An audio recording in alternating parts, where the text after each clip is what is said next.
I'd like to begin by acknowledging the traditional owners of the land on which I record this podcast. I am on Yagarbal country, and I pay my respects to their elders past and present. I also extend that respect to all Aboriginal and Torres Strait Islander peoples listening today. Hi, Smart Community friends. In this episode of the Smart Community Podcast, I have a brilliant discussion with Dr. Nicole Kalms. Nicole is a professor at Monash University and a practice-based researcher interested in doing things in the real world. Trained as an architect, she leads the XYX lab at Monash, which focuses on gender-sensitive design with a specific focus on public places. In this episode, Nicole tells us about mobilizing the power of data to intersect with storytelling, particularly around gendered violence and minoritized people's experiences in cities. We talk about the importance of making data persuasive and publicly available, the challenges of balancing aesthetic appeal with difficult content, and the role of design in both data collection and communication. As always, we hope you enjoy listening to this episode as much as we enjoyed making it.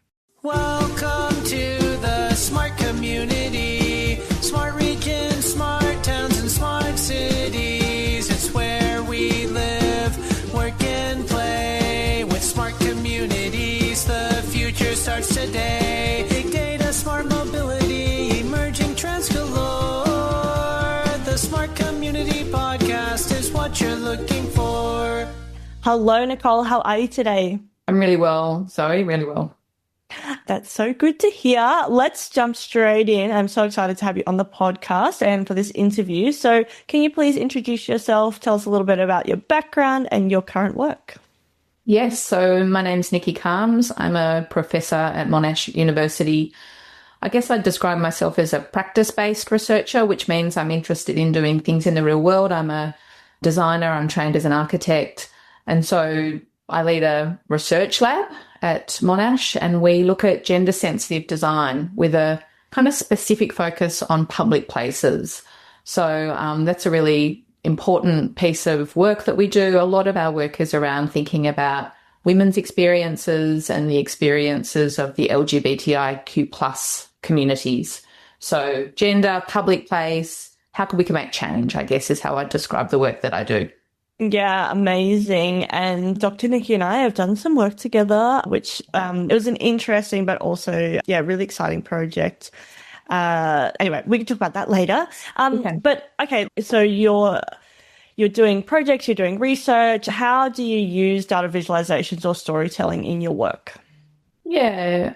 Look, it's a huge part of the work that we do. As I say, my background is in architecture. I would say that I'm an urban researcher, but the team that I lead at the XYX lab and actually co-lead with a graphic designer, Jean Borden, is a lot about kind of the visualization and understanding how we can use data to actually tell stories. So when I was thinking about your PhD and your questions, I'd say that sometimes data and storytelling are quite separate, and somehow, the work that we do really connects those things. So we really want to mobilize the power of data, because data can be quite powerful, to intersect that with storytelling. But what we understand in the ways that data is currently used is it's often kind of hidden behind paywalls or in like incomprehensible spreadsheets, in reports, in really complex dashboards. And so it's not really that available to public audiences. And especially the work that we're doing around gendered violence and the experiences of women and girls and minoritized people, it's really important for us to surface that data because it's a very persuasive tool. One of the things that I think is really often brought up around women's experiences, the experiences of the LGBTIQ plus community, is that there's kind of this sense of, do we really know that this is happening? Is this really real? Are these experiences really, are we certain? And so I think data, like it or not, really does speak to those people that need to be persuaded, and it can be quite a powerful and persuasive tool to confront those people that might be a little bit on the fence or not sure. And so we really see it as a way to present clear evidence. And obviously, to make it compelling, visually interesting, is really an important part of the challenge, because it's very easy to ignore data and to not engage with it. So we kind of, as I say, have the data, think about storytelling, think about graphic and design, and really bring people into contact with the stories that we're wanting people to understand about minoritized people's experiences in cities. I've got a couple of examples that I could step through. Yeah, no, thanks so much for sharing that. I was going to go, I guess, to examples, because I think that's what people really, it makes it really tangible. So yeah, let's go to the examples. Yeah, okay. So I guess that there are three kind of major exhibitions that we've undertaken at the XYX Lab, and I'll probably speak mostly about an exhibition called Hypersexed City, which was shown in Sydney but also in WA, and it has become a really foundational piece of work that we would show when we're presenting to people or talking to students or trying to convince stakeholders about these issues. But essentially, its original foundation was in a gallery space, and it was about building public awareness of the data related to gender and cities. And so what we kind of did is create a hugely immersive graphic environment that was actually entirely data and stories from international contexts, to really think very carefully about how we could immerse literally people in gendered data. And so for us, that's a way to connect communities to those experiences and to really drive people that might not be necessarily aligned or that interested in these issues to really think very carefully about it. So I guess through that work, we also kind of created an environment where other things could happen. So it's a gallery. Like most exhibitions, we had discussion panels in there. We had workshops with school students and university students, and that kind of activated other forms of conversation. And I think the trick about the work that we do, it's kind of a bit naughty, but it looks beautiful. It's horrific data about really horrible things that happen in cities, but it looks really beautiful. And so there's this sense of kind of going, wow, really hypergraphic work, beautiful video work, but all the data is actually really quite confronting. And so there's a kind of a kind of shock that happens when people really start to understand what it is that they're looking at and reading. Yeah, wow. Yeah. Just to ask a couple of points on that. So when for this exhibition, what was the aim or objective behind this, I guess, showcase piece of this data and storytelling? Well, look, it's like a lot of exhibitions, we kind of proposed this exhibition, so there wasn't a kind of drive from the gallery. And I guess thinking about what the XYX Lab is interested in, what we wanted to do was to allow a public audience to examine the experiences of women and gender diverse people and what they are in public space, and to kind of put that in a public forum.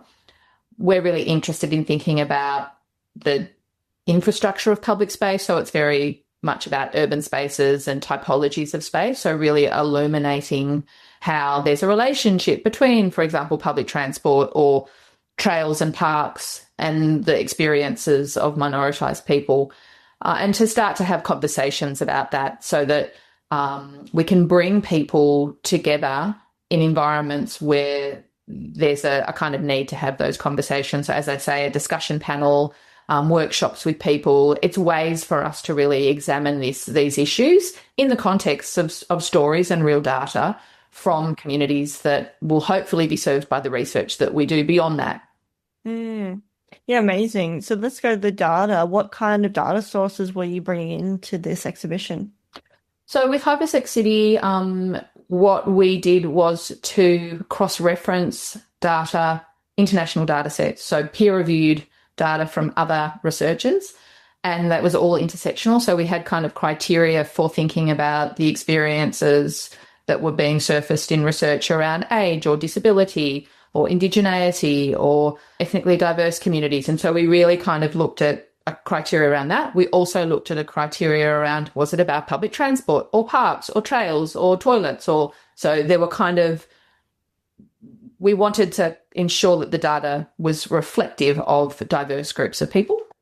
But really it was just looking at peer-reviewed data around gender and cities. And so it also then had a website with all of the resources that you could link to. So you're in a room full of data, but you could then kind of access the kind of back end of the material With other work that we've done, it's been our own data. So you mentioned at the beginning of the conversation that we've worked together on the project Your Ground. So that was actually a mechanism that we undertook with, in that case, the New South Wales State Government, but in collaboration with our partner CrowdSpot, to develop a way of gathering data, which was also quite graphic. It's a map, it's crowdsourced, it's interactive. So sometimes we use our own data sources. It just depends on the kind of project that we're dealing with. So it changes. Yeah, absolutely. And I think having the sources available for people is really important, whether it is crowdsourced or whether it's peer-reviewed articles. So I think that's really important.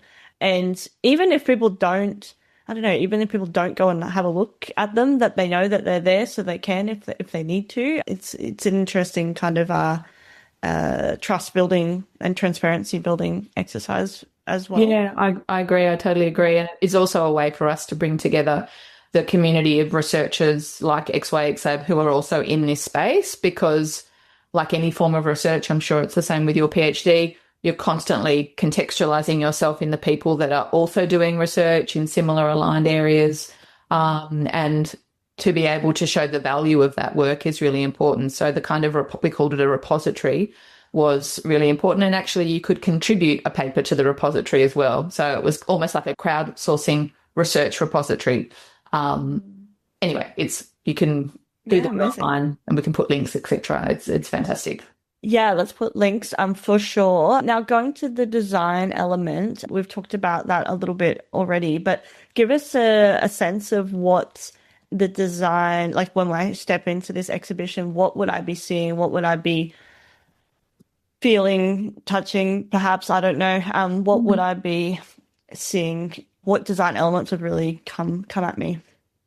Yeah, I mean, so I have to credit Jean Borden, who, as I mentioned, is the co-director of the XYX Lab, a communication designer. And so, I mean, it's very, very, very graphic text. So it's called Hypersexed City, the exhibition, and that's because it is a kind of a hypergraphic immersive exhibition. So very graphic. It's kind of orange and black and very, very beautiful. There's video works, there's collateral, lots of ways that you can sit and kind of be in the data. But I think one of the very important things that Jean did is he really considers the kind of typeface and the ways that the images come together. And this happens in all of the graphic work that he does. And in this case, the exhibition was designed using a New Rail typeface, and it has a very particular kind of style that relates to public transport. He's got very clear rationales as to why he uses particular typefaces. And he was also very interested in some of referencing other Australian designers to really contextualize the work, which is kind of a wallpaper. Imagine like just a really hypergraphic wallpaper of data and type. So all of these things are very carefully contextualized within the space and the work that he makes. It's important to say that we initially did the exhibition in Sydney, and then it was commissioned for Fremantle Design Week, where we redid it, but we kind of revised it slightly as well. And it was kind of bigger and bolder again in WA. But one of the things we realised or wanted to think about was that the gallery space is quite internal. I mean, it is a public space, but when we took it to Fremantle, we also did a whole range of paste up. So we actually took the material out into the city and kind of pasted it all over Fremantle so that there was a kind of outdoor component to it as well, which of course gets roughed up and graffitied and vandalised. And we documented all of that so that there's a kind of slightly stronger engagement with the public space. And so that's really interesting. Some people don't like that. They kind of get concerned that if you start saying women are sexually harassed in the public realm, potentially where it happens, that can make people feel more unsafe. Well, we're really interested in putting stories where they occur. And we, from the work we have done with communities, they're very interested in ensuring that their stories are in the public realm as well. So we feel confident about it. But it was another kind of extension of the work, if you like. I would encourage people to look at the work online so they can really get a sense of the graphic quality. Yeah, absolutely. Sometimes the old, audio version of a podcast yeah, you have to extend beyond that to really get a sense of what we're talking about, or what it feels like, I suppose, as well. Which I Yeah. think the concept of feeling data is something I'm really interested in too. Particularly, I think in the public realm sense, and with the community members, getting them involved in conversations that they typically may not, or there's only certain people that are involved in those conversations, or they don't feel like they can engage with the conversation because they don't know enough, or whatever the case is. I think, yeah, bringing it to them and speaking in their language is important. Well, I think that Your Ground project, we also had advertising in public spaces where people could connect through QR codes to share their own data. And I agree with you. It's like they want to contribute their stories and experiences. And then obviously it's the kind of gathering together of those voices that creates a data set which tells us something. It doesn't tell us everything. There are always kind of things that sit outside the main kind of centrality of some data, but nonetheless it is interesting to think, what are the shared things despite slight differences? What are the things that we share that we can kind of say, hey, this is real and significant and important to a lot of people. So yeah, I agree, having it in the public realm is important. Well, let's talk about Your Ground. Maybe you can start at the beginning in Victoria, and then we can go on to the extension, or the next iteration.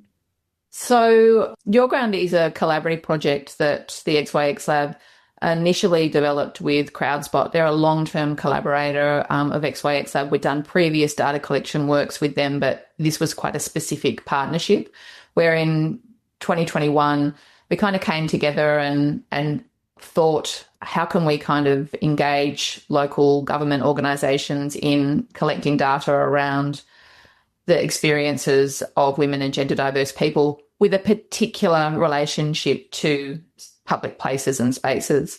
And we kind of launched the project, and COVID hit, and all of that actually really served the project really well, because lots of people were marching through the public realm in their hour window and had the opportunity to share their experiences with us. And so initially it was a project that was in Victoria, and we were looking at the ways that people were engaging with public spaces and how they were recreating in public spaces, to really think about what those experiences were, but how experience, good and bad, was informed by public space design and infrastructure. And that allowed us to kind of analyse typologies and the relationship between safe and unsafe experiences, and then also carve up that data, that crowdsourced data, by particular demographics. So again, we're very interested in thinking, what is the experiences of younger women versus older women, women and gender diverse people that might have disabilities or be from culturally diverse backgrounds, etc. So we can really disaggregate the data once we've got it to understand quite specific perspectives. So this was done all through Victoria, with 22, almost a third of the local government organisations in Victoria, across regions and rural areas, as well as city, inner city and peri-urban areas. So a really great kind of project. And then where we kind of met, Zoe, was when we did it with New South Wales government. And so again, we kind of repeated the project with slightly different learnings, I'd say. And so it ran, I think, in 2023 in New South Wales. So really thinking about what is the relationship between types of spaces, parks, train stations, footpaths, recreational spaces, and good and bad experiences. And it's, of course, not that binary, but, that was the way that we asked people to engage with the project. Where are you having good experiences? Where do you feel safe? Where are you feeling unsafe or not having great experiences? And what shapes that? And what we find with the work that we've done, and it's repeated, it's happened in most even international projects we've done, is that about 50% of what happens for people in cities is related to the behaviour of other people. So what other people are doing or not doing, which might include things like sexual harassment or people that are drug affected, etc. And also people that are, really welcoming and where there's great communities. But about 50% is actually about the physical material environment. So as an architect, urban designer, this is really interesting to me, because we can shape good and bad experiences through the material public realm. So all of these things are really interesting to us. And it's very interesting to stakeholders like public transport providers or local government who are really working to make communities more inclusive. And so they want the data, they partner with us to ensure these projects go ahead, and hopefully they benefit from the findings and can create change that will benefit women and girls and gender diverse people. Yeah, no, really great projects. And I think from a data storytelling perspective, and there's at least two elements that come to mind straight away. The first one is it's a crowdsourced map, so I can open it up if I'm in the area, scan the QR code, add my PIN, and say I feel safe or I feel unsafe, and a little description of why, and also I can then use the icons to say it'd be better if it had lighting or whatever the case is, like a whole range of different elements that we selected. Which then, when you have the data, you've got these kind of common, you can have a look across saying, how many people picked lighting and over CCTV cameras or whatever the case is. That's like the first part. And so but the visualization part of that too is that I can not only really easily share my data with the project, but also I can then have a look at other people's experiences as well. So straight away I can engage with the data and the project during the data collection process, which I found really, really great and really interesting. And people then, were, I didn't realize that people were, feeling safe or unsafe. So people could then go, you can have a look and people are like, I haven't looked at that space. Oh, look, blah, blah, blah, whatever. Feels safe there for a lot of people. And then on the other end, it's then the findings. So I think this project really highlights that, prioritization of design, as well as like the design part is as important as the data. Like obviously we want, quality, accurate data, but the design elements were really key in then sharing the findings. So I guess, and so from that perspective, you've got this kind of front end of data visualization and also the final outcomes as well, also being data visualization being really important to that too. So I guess it didn't happen by accident, of course. So I'm keen to, get your thoughts around the design piece. We've already talked about that a little bit, but even when you're doing projects and things, like you've obviously learnt along the way that just giving someone a 100-page report is not going to do anything, even if it's so juicy and full of data. So from what things do you really consider when you are thinking about then presenting the findings in terms of design? I will talk about that, but I do think you've actually made a really interesting point, which is about the impact of design on actually gathering the data. And I just wanted to say that we're burdened by being asked to engage with stuff all the time. And so being able to make that easy and aestheticized and interesting for people is really, really important. And, the icons, you did a wonderful job of explaining the way to engage with the project, which I failed to do. But, being able to make it really clear and easy is all about design. Now, if you just had a standard questionnaire up there, nobody is going to give you that information because they don't have time and it's not easy or engaging or feeling valuable. And you also touched on the point that because I can see other people's inputs and experiences, it helps me to feel more engaged and part of a community of people, which is a key part of that kind of crowdsourcing project. So, thank you. And just that idea of data exhaustion or, being overloaded. So then to the question about how it gets communicated with the findings, I mean, we do produce reports. That's what the councils and policymakers want. They do want to see what was the methodology, how did it kind of unfold, what were the key criteria. So there is a report that earlier in our conversation I kind of critiqued as maybe being a little bit hidden, but we mandate that these reports have to be public. So in every case, these are publicly available reports, which I think is really important. You can't expect people to provide their data and then not tell them what happened to it, or there are ethical concerns about how we need to kind of manage this. I do think that if your audiences have a look at the Your Ground reports, whether it's for Victoria or New South Wales, we do try to make the graphics and the visualization of the data engaging. So they're not just pie charts and, all of that horribleness. They are hopefully well disaggregated and clear. And there are some we try and do some interesting things, but ultimately we need to make sure the data is accurate and able to be understood, and that would be our priority.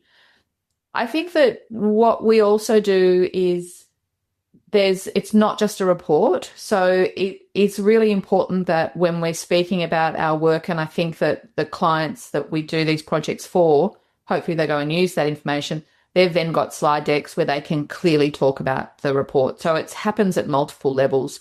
It could be, yes, it exists in the report. It might exist in public presentations. It certainly exists when we talk to media about these things. We've got to be able to communicate it in different fora.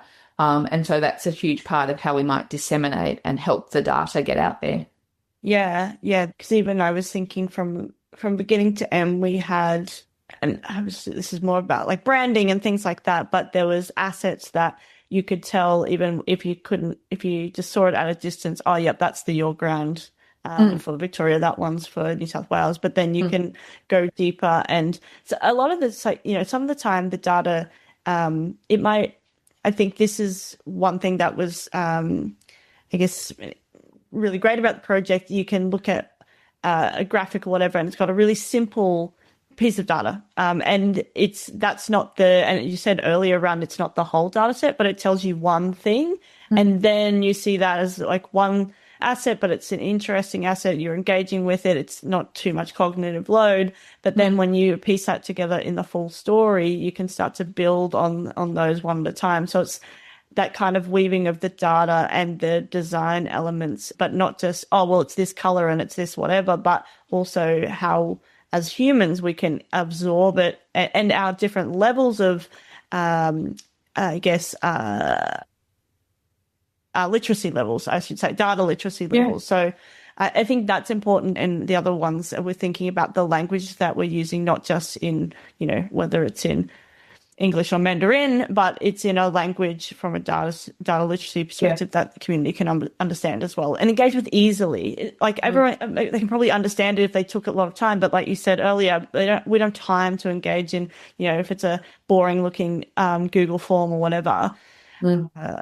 No hate, but sometimes that's useful. But actually, the process of the collecting data was just as important from a design perspective as the end as well. So no, I think that's really important. And you're reminding me that part of the importance of icons and that kind of use of design in the tool to collect the data was also about the fact that we were trying to reach diverse communities. So the actual advertising campaign was in 7 or 9 different language groups so that we could reach diverse communities.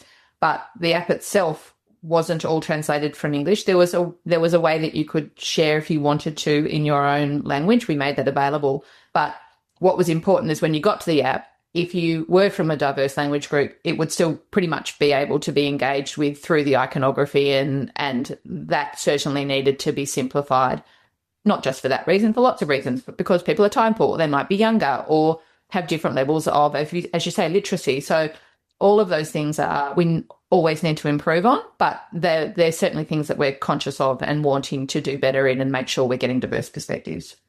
Yeah, the iconography is an interesting one, and I've been reading a little bit about that it seemingly is a universal language. Like it's obviously can be better, and we can continue to improve on it on what is the icon for a whatever, in terms of gender and power and things like that, which has come out a little bit in my readings too. But providing that universal language, and they say, and similarly with like numbers, that can be both sides. I guess we can all understand them, but also then they come with their own level of power and like, oh, well, if there's a number there, no matter how it's been calculated, it's the truth, it's the fact, it's the true, and we value it more or whatever. And so that's where, as you were saying earlier, that data quality accuracy piece is so important. So then when we are showing these numbers, we understand as the creators of that what power that can have and the impact that can have as well. Yeah, I agree. It's slightly unfortunate that, that the number kind of makes people, I've seen them become more alert when they see a number that's quite alarming. But then I guess the important thing to do is to work to make sure that they understand what are the people, in our case, behind that number that inform that. And I guess the first thing is to get their attention, and then tell the story is the kind of tactic that we've used. the XYX ad, but it's you don't want to generalize about people's experiences, especially when they're really sensitive ones like the ones we're talking about with Your Ground, for example. It's important to get that right. Yeah, absolutely. Oh yeah, so much good stuff in there. You talked about maybe some other examples that you had. We'll start with those ones now. Yeah, okay. I mean, I guess they're just we've had a couple of examples where other exhibition works. I mean, I really just did want to talk about Hypersex City and Your Ground, but if the audience is interested, we've done other exhibitions like Keep Running, which was at ACCA, a kind of public communication campaign where we really use data and storytelling in the public realm to think about women's experiences. And we've also done exhibitions overseas. So, for example, at the Venice Biennale, we had a work called Consenting Cities. And I think the thing to say about maybe those two examples is that we always try and use data that's really relevant to that community. So when we were in Italy, we made sure that we had data that was about the Italian communities. No one's particularly interested. I mean, I know there are lots of tourists at those exhibitions, but it's important to make sure it's grounded in the experiences of the people that are in that area. And so that's always a part of what we do. What's relevant here? How can we make it relevant to the people that might be within this kind of location?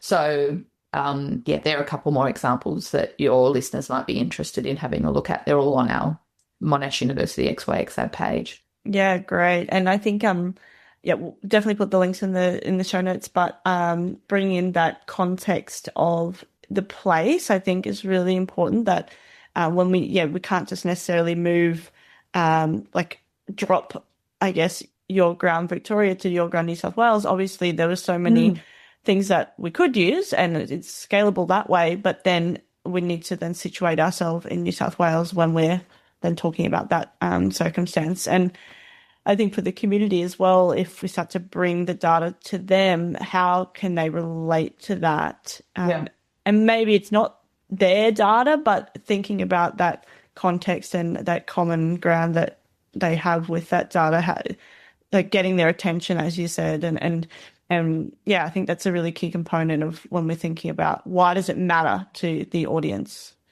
I completely agree. You want for them to be able to see aspects of their experience within the kind of data set. And that could be as broad as it's about my city. It could also be, there's a similar experience of someone my age or my ethnicity or with my kind of identity. All of these things help people to feel immersed and seen, in data sets that we're creating.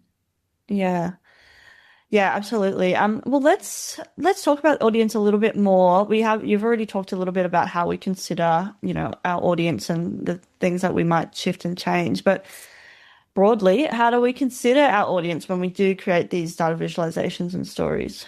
Look, I've spoken a little bit about our shock tactics that we use. Looks great, is challenging once you get into it. I think the only thing I would say about that is that this kind of shock tactic, we don't want to run the risk of alienating our audience. So it's a very careful line with the kind of material that we're surfacing. So that's something that we're conscious of.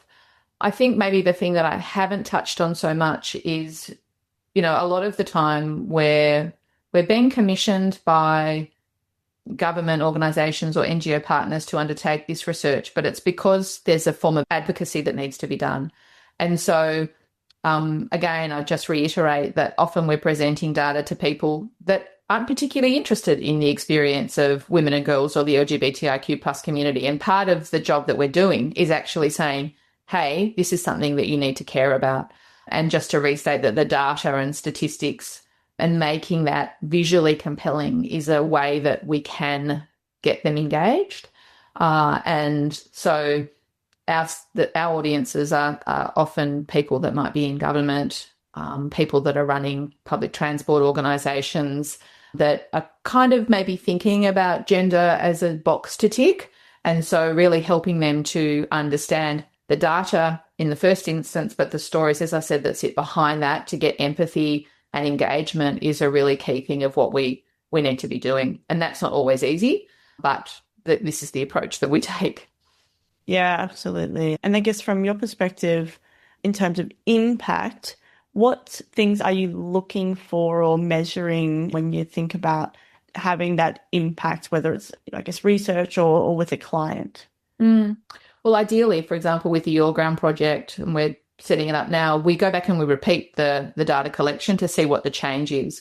So the impact is that we create the data set. There's intel for the local government organisations to see where there are issues. They then use that data to help them get funding to remediate the issues. So they've actually got a clear case now that there are problems that need to be addressed. They can kind of announce that that's what they want to target.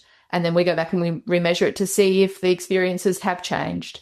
So it's a long game. Urban design, thinking about how we change perceptions of public spaces, and even just changing the spaces themselves is not a short-term project. It's quite long-term. So this is, a data gathering project that will happen over 5-10 years to see the change. Yeah, long game, right? And for Hypertext City, we talked a little bit already about the aims and objectives, but it's one of the, I guess, big aims is to get community or people engaged, just to start a conversation about, some of the issues and problems, to get them a bit like interested and then, have one conversation which then kind of ripples out. Is that part of, I guess, the impact, which is hard to measure, obviously? Yeah, I think at the Fremantle Design Week, that would be quite likely, because that is very much a public audience. People tend to go out to design weeks who may not be designers. Of course, there are a lot of designers that do go to those things, but it is a more public form of engagement.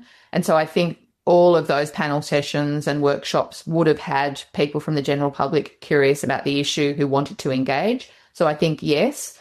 Often I would say, though, in a gallery environment, you can be preaching to the converted. And so they're generally a pretty aware kind of audience. So in our case, even though we're designers and trained as architects, etc., the architectural community aren't necessarily very aware of what is good gender-sensitive design.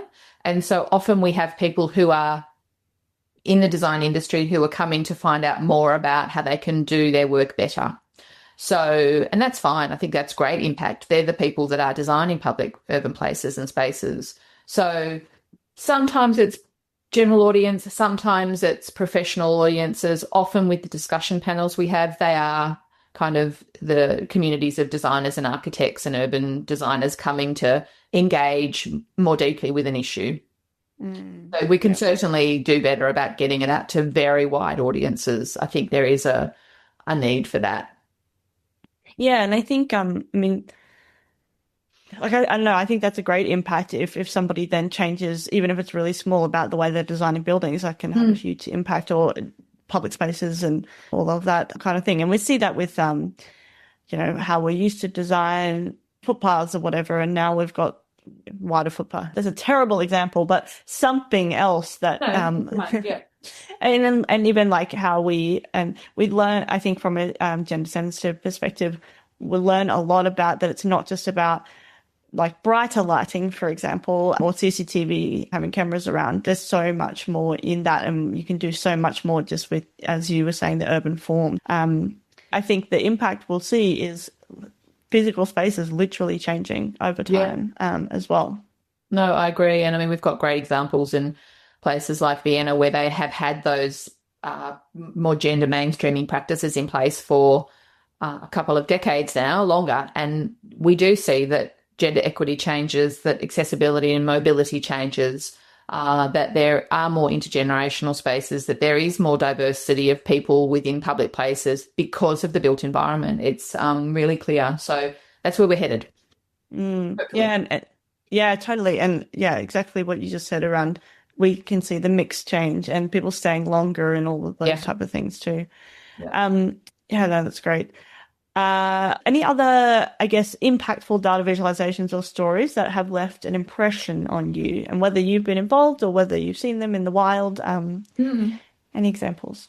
Well, I mean, I think you started, or maybe it was before we started recording, but you were talking about data feminism, which is Catherine D'Ignazio's, I don't know if it's her first book, but it's obviously an incredibly important book around feminism and data. But she also don't know what year it is. I've got it here. She's got another book called Counting Feminicide. I don't know if you've seen that, which Yeah, I is, have.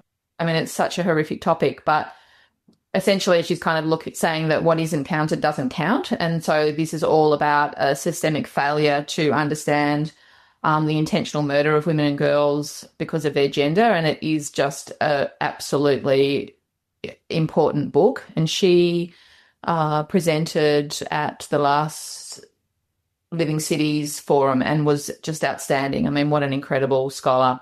So that I think her work is, any of us who are working in this area, that's the Bible. Well, the data feminism book is the Bible, and it's such an important book. She's also got a lot of great resources online where you can really see in an interactive way how they kind of frame feminist data collection. So I think that's a really important work for people to have a look at. But the other one I wanted to mention, Zoe, is, and this really changed my thinking.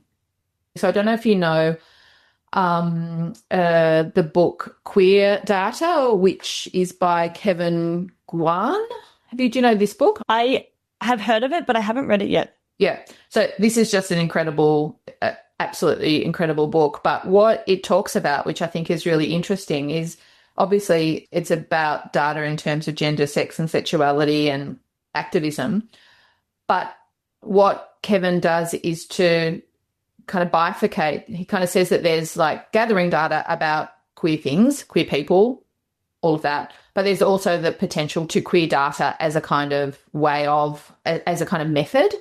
So I do think that's really interesting, because a lot of the criticism that we'll find when we start thinking about feminism and data is that no matter how we gather it, you know, even the app that we were talking about with Your Ground, it's still within a completely patriarchal system of, you know, IT systems that are, you know, and data extraction, a whole lot of things that are really concerning. And so how do we actually start to step outside of maybe some of those power structures?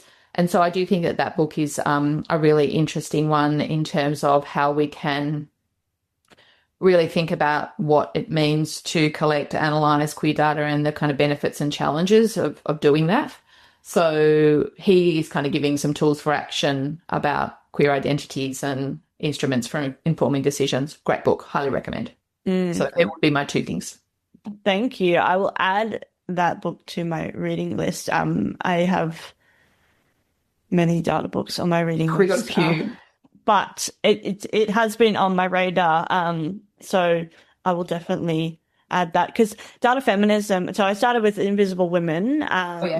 You know, as we do, and I recommend that to anyone when they ask anything about. Yeah, it's incredibly readable, really clear. You just go, oh shit, the world is biased as fuck.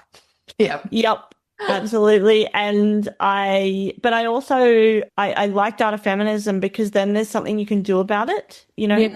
And that's what I really reading those one after the other. And there was another one that I read in between, but I can't remember what it was. I actually read Data Feminism twice because I listened to it first, and then I read it. Like, I listened to the audiobook, and then when I read it, it kind of, I don't know, sunk in a little bit more or whatever. And yeah, it did actually inspire this PhD actually. And so, and then the other one that I read also was called Dear Data. I don't know if I've got it right here. Oh, I haven't. Tell me. It's not really about data feminism per se. Yeah. But it's really lovely. These two ladies choose a topic and then they just send each other postcards of data that every week they send 52 postcards.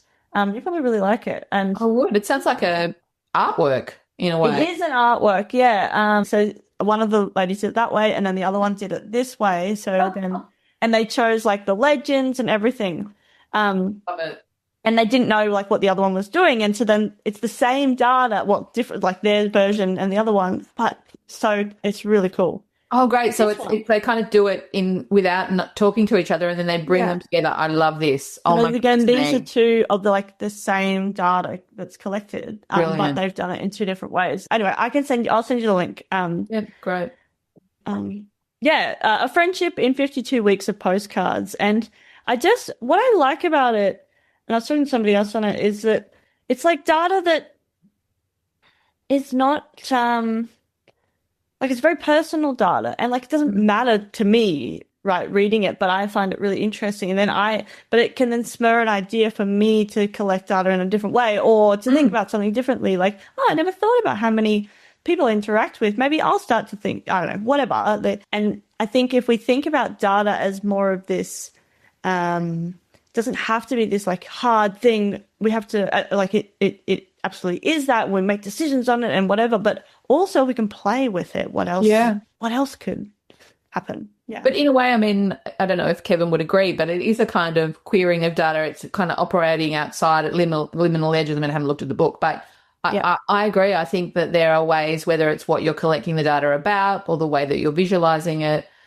who's collecting it, all of these things, they should be up for grabs. And I mean, just looking at the blurry screen of some of those images, that looks totally inspirational, the way that they have done that visually. So, yeah, I agree. It's so much potential. Yeah. And I mean, I was like, oh, I want to do this. And then, of course, I didn't. Well, I haven't, but I could. Exactly. You can do a version of it. It can be a precedent for your PhD. Yes. Oh, yeah. Thank you for inspiring me to open that book again. Yeah, amazing. So we're running out of time, and let's end on any suggestions for listeners to use data storytelling in their own work and life. I think we've just kind of done that with Kevin and Catherine.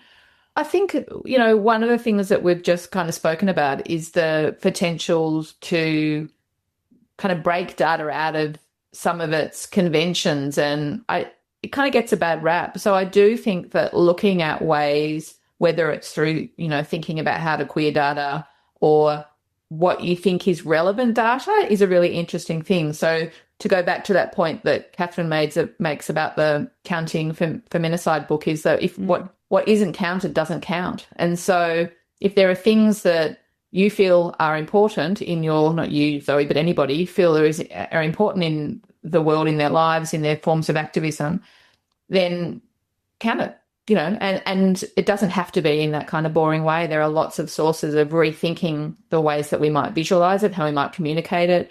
The data feminism one is an excellent approach to proper methodologies. And the example that you've given about Dear Data, you know, great ways to be thinking about how we might connect more broadly so that it isn't within this kind of systematic, dry approach. I'm really interested in that, and I think probably the people listening to your podcast are as well. Yeah, absolutely. Now, I forgot to ask you, I really want to just, I know we only have a couple of minutes left, but around some of the key challenges that you have faced, or that generally we face when we are thinking about creating impactful visualizations. Look, my biggest challenge is that the work that I do often comes to the fore when really awful things happen to people in public places. And so I think we've spoken a little bit about kind of the fatigue, whether it's by providing data or some of the issues around asking people to look at data that might be quite challenging. So I think that we need to have a ongoing awareness about where audiences are at and where people that are providing data are at. Obviously, being able to share the data is incredibly important because we need to be able to make cases and provide forms of advocacy. But there's a balance there that we need to be, I think, researching and understanding, because data can become, there's so much of it that it means nothing, or it can be about issues, because there's a lot. I mean, I gather data around gender and sexual violence, but that sits in line with all the other horrible things that we're constantly seeing. So how do we deal with that? And I think the research about understanding sharing data is probably really important. And I think it's really challenging. Just because you make it doesn't mean people are going to look at it. And also, how much can people look at and how much can people take in? So these would be important things for us to think about and be continually talking with communities about. Absolutely. The human side, right? And the impact on, I guess, the humans involved, because they're not just data sources or data pieces, but also then on the other side, the people working with that information and taking care of how much, you know, we can take in and what we need to focus on and what we can care about at that time. And then I guess the audience or the client or, the people absorbing the data, but also then the action takers as well, so much in that. Yeah. I don't know, are you speaking with any Indigenous people? Because there's also that whole aspect of data sovereignty, which would be interesting to make sure audiences are aware of. And obviously, it's I'm not an Indigenous person, wouldn't speak to those issues, but it is something I've read about that I would encourage people to look into too. Yeah, absolutely. I've interviewed people on the podcast before, Indigenous people before, but if you have any ideas or contacts or suggestions, I would absolutely love that because, would love to bring that viewpoint into the fold because it's so important. Sure. Yeah. Well, thanks so much, Dr. Nikki, for coming on to the podcast. And I've really enjoyed this conversation and it just, one's going to be amazing data for my PhD, but two, I think a really great conversation that people will love and find really interesting. But it's also given me inspiration. So I've been thinking a lot about my data exhibition piece and all this kind of stuff as well. So thank you. And I look forward to having another conversation soon. That's great. Thanks, Zoe. Yeah. Thank you. We'll talk soon. Bye. Okay. Bye. Thanks so much for listening to the Smart Community Podcast. You can find the show notes for this episode and all other episodes at zoeether.com/podcast. That's ZOEATHER.com/podcast. Have you got a question for me or one of our guests? We'd love to hear from you. Just shoot us an email at hello@mysmart.community. If you enjoyed the show, make sure you follow the podcast wherever you listen and connect with us on LinkedIn too. And hey, ratings and reviews are always welcome. They help more smart humans just like you find the show. As always, we hope you enjoyed listening to this episode as much as we enjoyed making it.